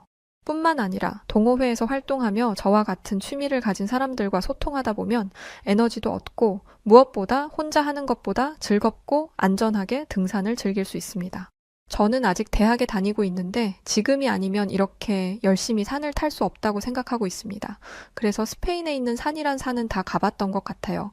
스페인 안달루시아 지역에 있는 무라시엘라 산에도 올라봤고 스페인 그라나다 근처에 위치한 시에라드 후에타도 갔는데 이곳은 자연 경관이 좋아서 등산객들에게 인기가 많았던 곳이기도 했죠. 비행기까지 타고 해외에 있는 산에도 여러 번 갔었습니다. 남들이 보면 겨우 산 하나 타려고 비행기까지 타냐고 할 수도 있겠지만 저는 그 정도로 등산에 진심입니다. 심지어 이게 다가 아니라 블루마운틴과 그랜드 캐년 등 누구나 한 번쯤 가보고 싶어 하는 곳도 저는 몇 번이고 방문했었습니다. 저는 단순히 산을 타는 게 아니에요. 폭포나 강, 동물 등 산이 주는 아름다움 자체를 느끼려고 한 것이죠. 그런데 이렇게 등산을 좋아하는 저도 똑같은 산을 계속 가니까 등산이 조금 지루하게 느껴지더라고요. 그래서 이번엔 한 번도 가보지 못했던 곳을 정해서 해외 등산을 떠나기로 계획했습니다. 저는 저희 동호회에서 저와 생각이 같은 사람들을 모집했는데요. 아무래도 해외로 가는 거다 보니 총 11명의 인원으로 그리 많지는 않은 인원이 모였죠. 그렇게 모인 저희들은 해외까지 나가서 등산을 할 정도로 등산에 진심인 사람들이었기 때문에 그 어느 때보다 열정적으로 등산 계획을 하기 시작했습니다. 등산을 좋아했던 우리가 유독 가보지 못한 곳들은 바로 아시아 쪽에 있는 나라들이었는데요. 그래서 이번에 한 번도 가본 적 없었던 아시아 국가로 목적지를 정했습니다. 대륙을 결정하는 것에는 이견이 없었죠. 그런데 아시아 중에서도 어디를 갈 것이냐에 대해서는 이야기가 나왔을 때 의견이 갈렸습니다. 저희에게는 두 가지 선택지가 있었어요. 한국 혹은 중국, 이 두 가지의 갈림길에서 저는 한국을 선택했습니다. 그런데 9명이나 되는 인원들이 중국을 선택했죠. 선택한 이유에도 각자의 나름의 이유가 있기는 했습니다. 중국에 가고 싶다고 했던 사람들의 이유는 이러했어요. 우리는 좀 더 많은 선택지가 필요한 거야. 중국은 땅도 넓고 그만큼 다양한 지형이 있지 않겠어? 하지만 한국에 가겠다던 저와 린나의 생각은 이랬습니다. 우리는 산을 정복하는 것보다는 자연을 느끼고 싶은 마음이야. 중국은 환경이 별로 안 좋다던데 거기보다는 한국이 낫지 않겠어?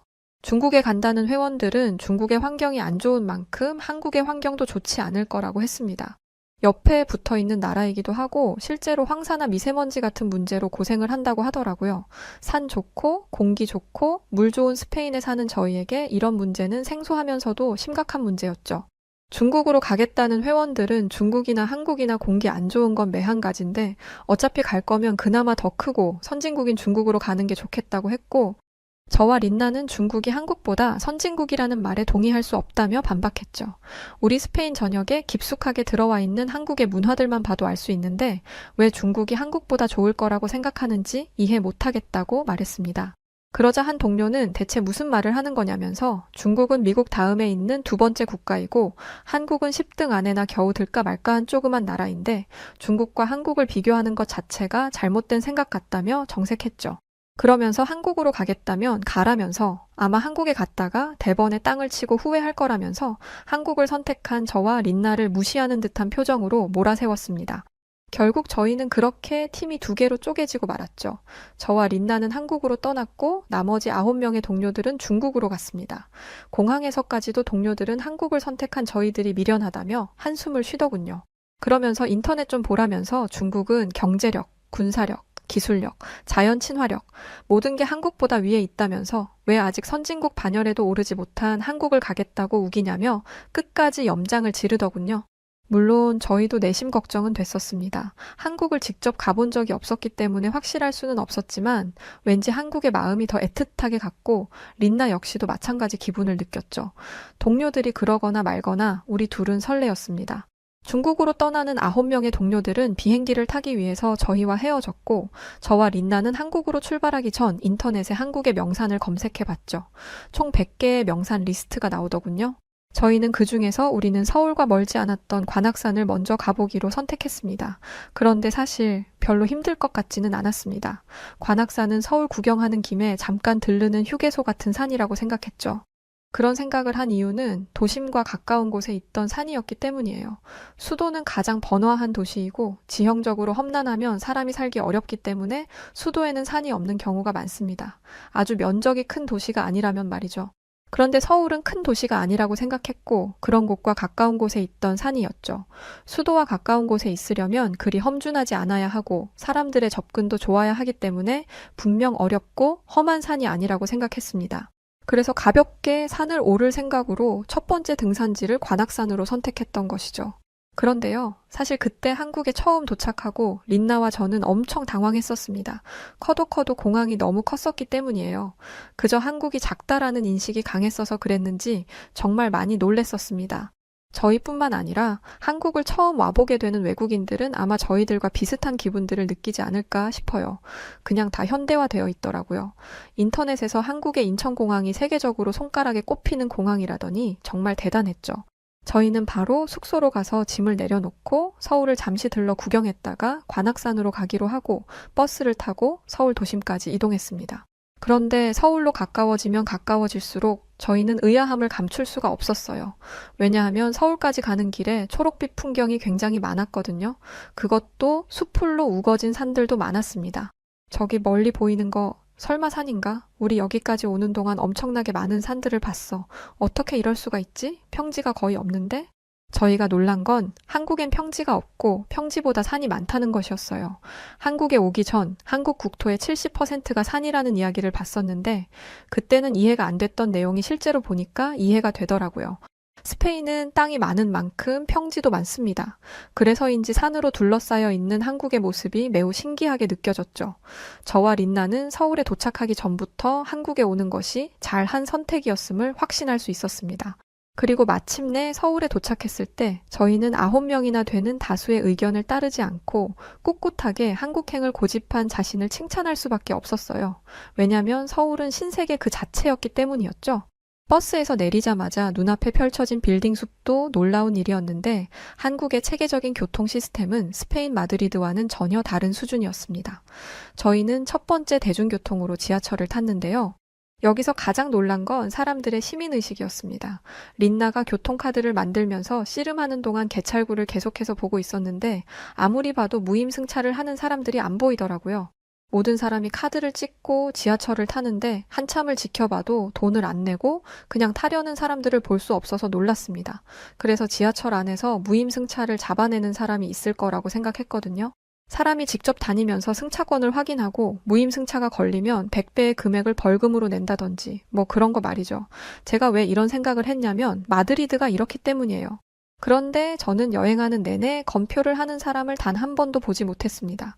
이렇게 엄하게 감독하는 사람이 없어도 질서가 지켜지는 게 얼마나 놀라운 일인지 아시나요? 해외로 등산을 위해 많은 국가들을 가봤지만 이런 나라는 제가 단 한 번도 본 적이 없었어요. 근데 이것뿐만이 아니고 한국 지하철 요금도 놀랍더군요. 저희는 지하철을 타고 꽤나 긴 거리를 이동해야 했거든요. 그래서 당연히 지하철 요금이 2배 이상 더 나올 거라고 생각했습니다. 그런데 지하철을 나오는 개찰구에서 카드를 찍었더니 고작 한국 돈 200원만 더 청구가 된 거예요. 저는 숫자의 오류가 난 줄 알았다니까요. 그런데 정말 놀랍게도 린나도 저와 똑같이 고작 200원의 추가금만 결제되었습니다. 마드리드에서는 거리별로 금액을 추가적으로 받는데 조금만 멀리 가도 2.5배에서 3배는 금액이 뜁니다. 이렇다 보니 스페인 마드리드에서는 교통비가 부담이 되는 게 사실이에요. 그러니 저희 입장에선 놀랄 수밖에 없던 거죠. 지하철에서 나와서도 저희는 계속 신기한 경험을 하게 되었는데요. 사실 버스를 탔을 때도 마찬가지였어요. 버스 카드를 찍었는데 아니 글쎄 기계의 숫자가 0으로 찍히는 거예요. 저희는 그래서 벌써 교통카드에 있던 돈을 다 쓴 줄 알고 깜짝 놀라 버스에서 내리려고 했습니다. 그랬더니 버스 기사님이 저희를 불러 세우시더라고요. 혹시 뭔가를 잘못했나 싶어 어리둥절해서 다시 버스에 올라탔는데 결제가 된 게 아니라 글쎄 환승이 된 거더라고요. 저는 지하철이랑 버스랑 환승이 된다는 걸 처음 알았습니다. 아니, 2,000원도 안 되는 돈으로 지하철과 버스를 함께 탈 수 있다니, 이게 진짜 믿겨지는 일인가요? 절대 마드리드에서는 있을 수 없는 일이라 정말 한국 대단하다 싶었었습니다. 서울에 들렀다가 바로 관악산으로 가려고 가방에 등산 장비까지 준비해서 왔었는데 서울에서 너무 신기한 경험들을 많이 하다 보니까 계속 구경하고 싶어서 결국 산은 내일 가는 걸로 하고 정말 한참 서울에서 놀다 들어갔습니다.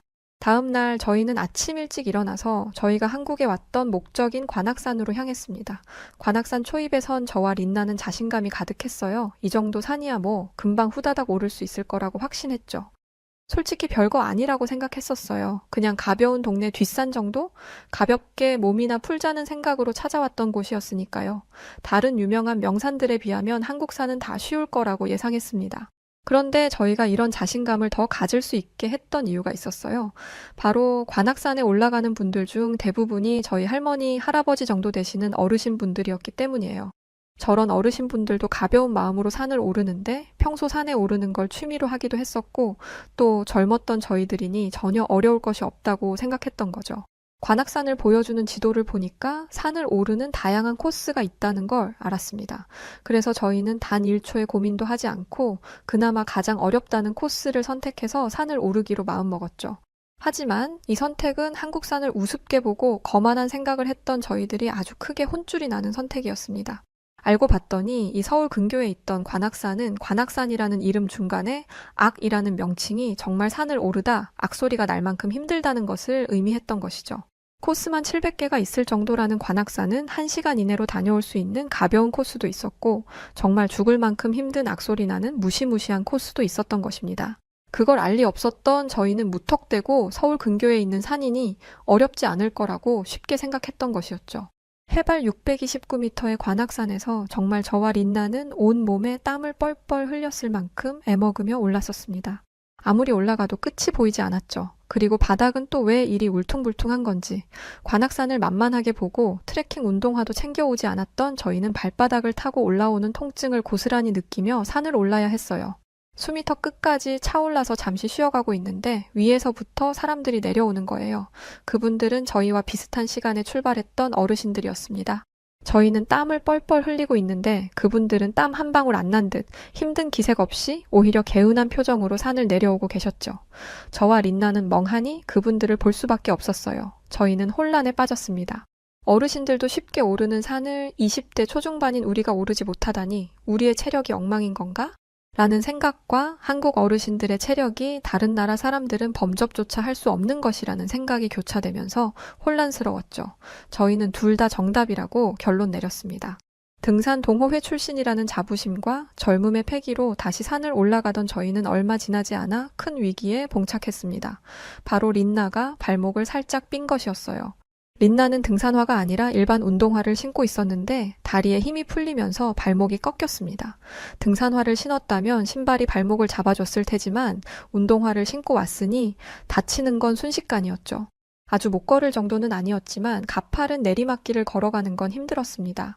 어쩌지 하면서 린나의 발목을 요리조리 살피고 있는데 등산을 마치고 내려오는 등산객 3명과 마주치게 되었어요. 나이가 되어 보이시던 어르신 여성분들은 가방에서 스프레이 파스 같은 것을 꺼내더니 린나의 발목에 뿌리기 시작했습니다.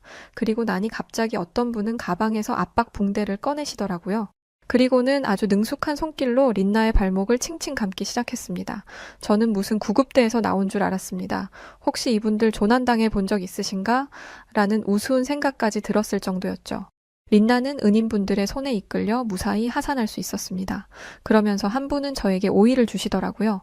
갑자기 웬 오이인가 했는데 저는 등산할 때 오이를 먹는 게 수분 보충에 큰 도움이 된다는 걸 처음 알았습니다. 물만 마셨을 때는 쉽게 해소가 안 됐던 갈증이 금방 해소되는 게 너무 신기했어요. 그동안은 동호회 사람들에게서만 등산 꿀팁을 들었었는데 진짜 고수들이 여기 있더라고요. 저는 말은 통하지 않았지만 그분들이 가지고 있는 등산 관련 제품들에 대해 하나하나 물어봤습니다. 손짓, 발짓, 몸짓 다 섞어가며 소통하는데도 얼마나 즐겁던지. 언어도 다르고 문화도 다르지만 공통된 관심사 하나만으로도 이렇게 가까워질 수 있다는 게 기뻤어요. 너무 행복한 순간이었습니다. 한국에서 이런 경험들을 할 거라고는 정말 상상하지도 못했었거든요. 그리고 그 어르신분들의 손에 이끌려 산 초입에 있는 식당으로 들어갔는데요. 한국은 산에서 내려오면 이 음식을 먹어야 한다며 어르신분들이 데려간 것이었죠. 한국 등산의 고수분들이 데려간 식당이기 때문에 기대하며 음식을 기다리고 있었습니다. 그런데 저희 앞에 나온 음식을 보고 저와 린나는 크게 당황할 수밖에 없었어요. 왜냐면 웬 다 찌그러진 냄비에 허연 고기가 둥둥 떠 있는데 이게 무슨 음식인가 싶더라고요. 돈 받고 파는 음식이 맞는지 의심스러울 정도로 충격적인 비주얼이었죠. 냄비라도 좋은 걸 쓰면 좋으련만 다 찌그러져서는 말이죠. 어디서 버려진 걸 주워와도 그것보다는 깨끗했을 것 같았습니다. 또 가까이서 보니 하얀 고기는 닭이었어요. 저는 닭을 물에 다 넣은 걸 처음 봤습니다. 모습이 상당히 충격적이었죠. 어떤 맛이 날지 감도 안 잡혔어요. 저희의 표정이 썩 안 좋았던 게 티가 났는지 함께 왔던 한 한국인 아주머니가 한국에서는 보양식으로 불리는 음식이라며 낯설겠지만 자신들을 믿어보라고 하시더라고요. 이 얘기를 들으니까 조금 마음이 편해졌죠. 하지만 이게 맛있어 보이는 건 별개의 얘기였습니다. 아주머니는 백숙이라는 음식에 대해 설명해 보려고 하셨지만 저희가 잘 받아들이는 것 같지 않자 아무 말 없이 가스 불을 켜셨습니다.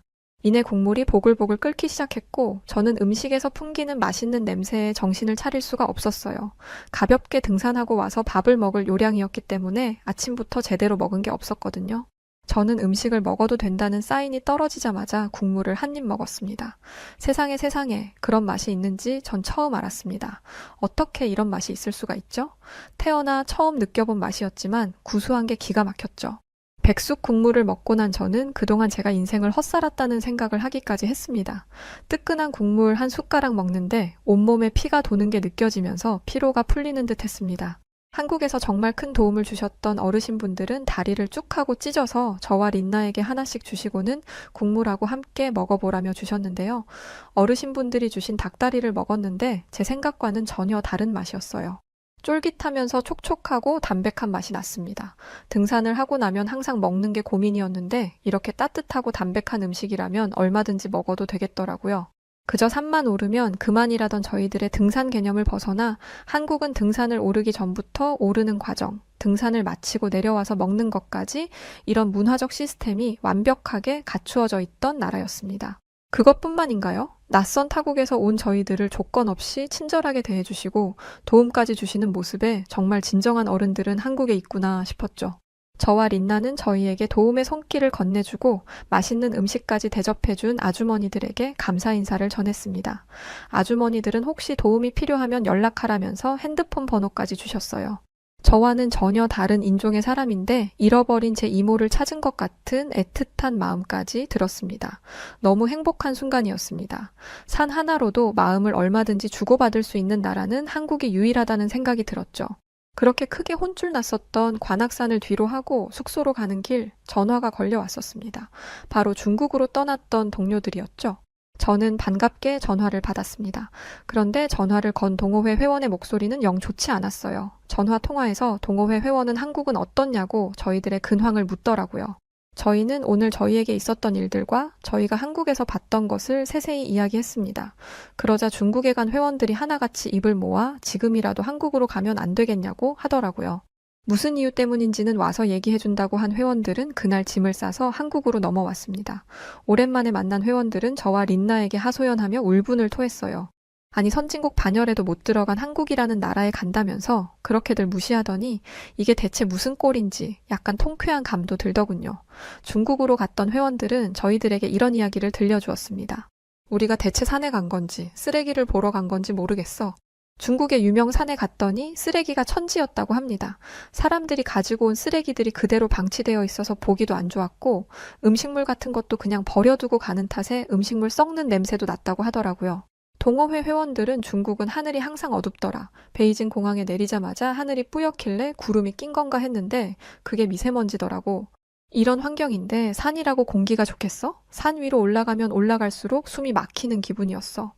동호회 회원들은 그렇게 중국에서 했던 등산이 인생 최악의 등산이었다고 고백했습니다. 기분 좋게 힐링하려고 갔던 산에서 스트레스만 잔뜩 받고 돌아왔다며 부디 한국은 그러지 않길 바란다고 하더라고요. 한국은 그렇지 않길 바란다니 그 소리를 듣는데 한국 사람도 아닌 제가 좀 기분 나쁘더라고요. 비교할 걸 비교해야 말이죠. 한국은 제가 그동안 가본 여러 국가들 중에서도 손에 꼽히는 국가였는데 말이죠. 저와 린나는 코웃음을 쳤습니다. 그리고는 어디 한번 당해보라며 아무 대비도 시키지 않고 회원들을 관악산으로 보냈습니다. 우린 다녀왔으니 가보라고 말이죠. 얼마 뒤 전화가 왔습니다. 다들 힘들어 죽겠는지 말도 제대로 잘 못하더군요. 어때? 관악산에 올라보니 중국과 비슷해? 라면서 비웃으며 이야기했죠.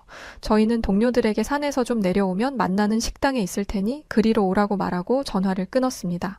저와 린나는 동호회 회원들을 저희가 갔던 백숙집으로 데려갔고 음식을 처음 본 회원들은 다들 저희가 처음 음식을 마주했을 때와 같은 반응이었지만 한 입 먹고 나더니 모두 그릇에 얼굴을 받고 백숙을 먹는데 열중했어요. 동료 회원들은 진작에 중국이 아니라 한국에 올 걸 그랬다고 또다시 하소연을 하더라고요. 중국에서 제대로 먹고 다니지도 못했냐고 웃으면서 질문했는데 진짜 못 먹고 다녔다는 얘기가 돌아왔습니다. 그냥 농담으로 한 말이었는데 말입니다. 그나저나 중국은 요리로 유명한 나라 아닌가요? 비록 등산은 실패했지만 음식은 실패가 없었을 텐데 저는 대체 무슨 일이 있었던 건지 물었습니다. 사건의 전말은 이러했어요. 팀원들이 갔던 산은 보통 외곽 쪽에 있고 관광객들보다는 현지인들이 오르는 산이었어요. 그곳에서는 외국인을 한 명도 못 봤다고 합니다. 그런데 외곽에 있는 것이기 때문인지 식당마다 위생이 정말 최악이었다고 해요. 먹어봤으면 맛이 있었을 수도 있겠지만 도저히 먹을 수가 없는 위생이라 결국 제대로 한 술도 뜨지 못했다고 하더군요. 대충 아무 마트 가서 스파게티 면과 소스를 사다가 섞어 먹는 것밖에 할 수 없었다고 합니다. 그랬던 사람들이 한국에 와서는 백숙을 먹었으니 저는 솔직히 눈물 안 흘린 게 대단하다고 생각했습니다. 저는 중국에서 버린 시간을 아까워하고 있는 회원들에게 이제라도 왔으니 다행이라며 위로했고 저희들은 관악산에서 한번 호두에게 당했으니 제대로 준비하고 한국의 여러 산들을 다니기 시작했습니다. 하지만 다리를 다쳤던 린나는 저희가 산을 가는 동안 한국에서 병원에 다녀야 했는데요. 제가 정말 놀랬던 건 린나의 회복 속도였죠. 린나가 다 나은 과정도 정말 놀라웠습니다. 살짝 삔 거라고는 하지만 이렇게 회복이 빠를 수가 없는데 린나는 고작 3일 동안 물리치료를 받고 멀쩡하게 걸어 다녔어요. 한국의 의료기술은 정말 상상 이상이더군요.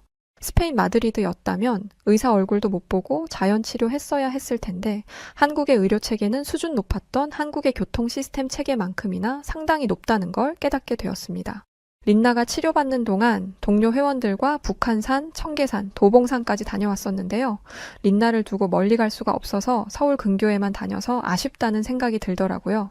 린나가 무리하지 않는 선에서 등반이 가능하다는 진단을 받았을 때 저와 동료들은 한국에서는 가장 높다던 제주도에 있는 한라산을 가보기로 했습니다. 제주도를 가기 위해서는 비행기를 타야 했죠. 그렇게 도착했던 한국의 제주도는 엄청 이색적인 느낌이었습니다. 서울과는 또 다른 매력이 넘쳤던 곳이었죠. 하지만 저희의 목적은 오직 한라산이었기에 제주도에 예약한 호텔에 짐을 풀어놓고 한라산으로 떠났습니다. 한라산에 가보니까 한라산에도 여러 등반 코스가 있더라고요. 여기에서 저희는 이번에도 의견이 나뉘었습니다. 난이도 낮다는 산에 갔다가 얼마나 고생했는지 잊었냐? 한라산은 굉장히 높아서 어려울 거다. 쉬운 코스를 해도 힘들 거 그냥 쉽게 가자. 그리고 지금까지 한국 산들을 정복하면서 우리도 많이 늘었다. 이 정도야 할 수 있을 거다. 사람들이 많이 다니는 곳이라 길도 좋지 않겠냐? 라는 의견이었죠. 그런데 이번에는 다리가 불편한 린나도 있으니 그냥 쉽지도 어렵지도 않는 적당한 코스로 가자는 의견이 우세했습니다. 그래서 저희 모두는 중간 코스로 한라산을 오르기 시작했죠. 하지만 한라산은 높이가 1980m의 높은 산이라 그런지 시작부터 약간 두근대기 시작하더군요. 관음사 코스라는 곳에 접어드니 길이 좀 좁아져서 저희는 한 줄로 산을 오르기 시작했고 얼마 지나자 계단이 있었습니다. 근데 이 계단이 지옥의 계단인 줄 저희는 정말 까맣게 모르고 있었죠. 정말 힘들었습니다. 계단이 어찌나 높던지 겨우겨우 계단을 벗어나니 관문은 계속 이어지더군요. 진짜 엄청 힘들었어요. 하지만 한라산에서 내려다 보이는 풍경은 그야말로 압도적이었습니다. 바라보는 순간 입에서 와 소리가 절로 나올 만큼 아름다웠죠. 그렇게 해발 1700m 정도 도달했을 때 이제 다 끝나가는구나 싶었습니다. 그런데 여기서 계단 지옥이 또 한 번 시작되었죠. 계단이 정상까지 끝도 없이 있더군요. 오르면서도 이런 높은 산에 어떻게 이렇게 계단을 등산객들을 위해 만들었을까 싶을 정도였습니다. 한라산 백록담에 도달했을 때는 정말 세상을 다 가진 기분을 느꼈었는데요. 이런 맛에 저희가 등산을 좋아하는 거겠지만요. 한국에서의 등산은 정말 특별한 시간들이었습니다. 아시아 국가에 대한 경험이 많지 않았던 스페인 사람들이라 어떤 나라일 건지도 모르고 그저 왠지 끌리는 느낌? 그것 하나로 찾아왔던 한국이었는데 한국을 안 왔었다면 제 평생에 후회할 뻔한 정말 값진 여행이었죠. 현대화된 한국의 도시, 제가 가봤던 국가들 중에 가장 훌륭한 체계를 가지고 있었던 교통 시스템과 지하철, 시민들이 편리하도록 만든 도시, 곳곳의 생활 인프라 시스템, 그리고 충격적이었던 의료 기술까지 믿기 힘들 정도죠. 사실 이렇게 많은 시스템들 중에서 하나만 보유하고 있어도 대단한 국가라며 엄지를 들어 올리는데 한국은 이걸 다 갖추고 있었어요. 근데 그뿐인가요? 사람들은 또 어떻고요?